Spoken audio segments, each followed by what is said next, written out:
دشوار ہو گیا ہے، غم میں تمہارے جینا، اب خالی گود جا کر ماں کیا کرے مدینہ، مجھ کو وہی بلا لو، مجھ کو لال ہو جہاں، اصغر جیے گی کیسے تیرے اے میرے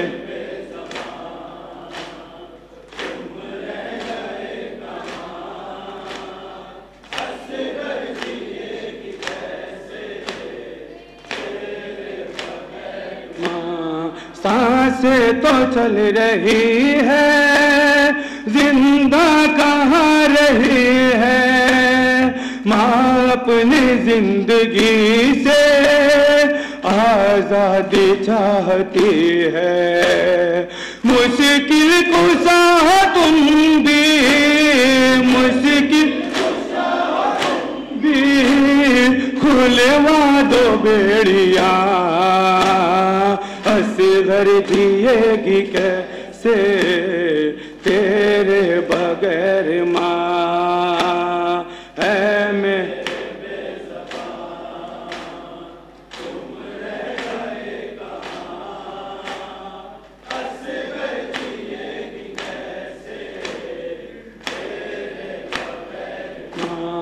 جنگل میں ایک بیٹا آواز گونجتی ہے، یہ سوچ کر بھی مادر مقتل میں رو رہی ہے، لگتا ہے درد سے تم، لگتا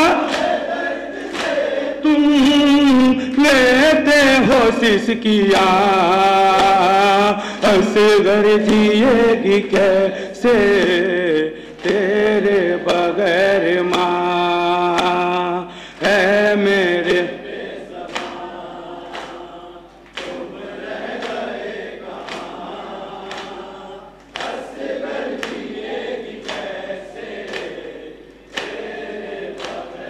ماں، یہ اجڑی گود بیٹا کیسے سکون پائے، حالت پہ ماں کی تیری ہنستے ہیں شام والے، دامن میں تمہارے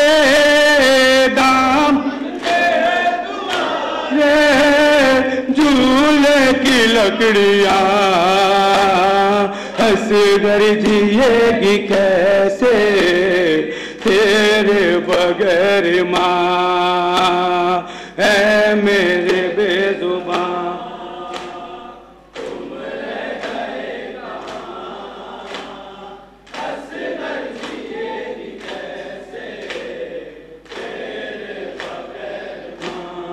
روتے تھے سب تکلم، ایک ماں نے جب کہا تھا اے حال کربلا میں جا کر ہوائے دینا، زندہ کے در پہ ابھی، زندہ کے در پہ ابھی بیٹھی ہے ایک ماں،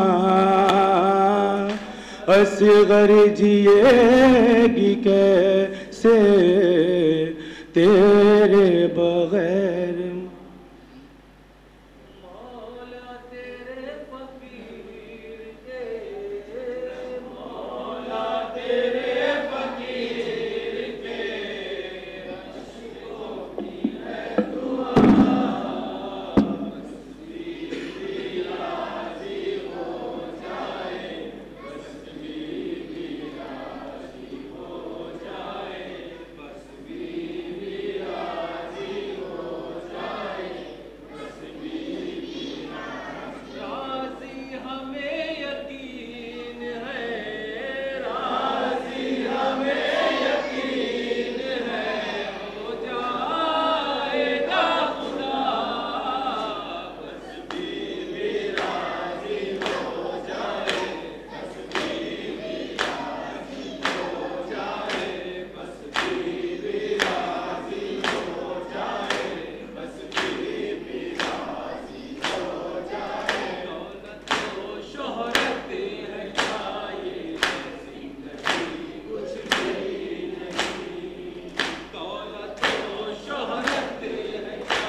سورہ الحمدللہ تلاوت کلو اللہ نے 5 سلوات پڑھے امام محمد تک کی بارگاہ میں ادیان اور پیش کروا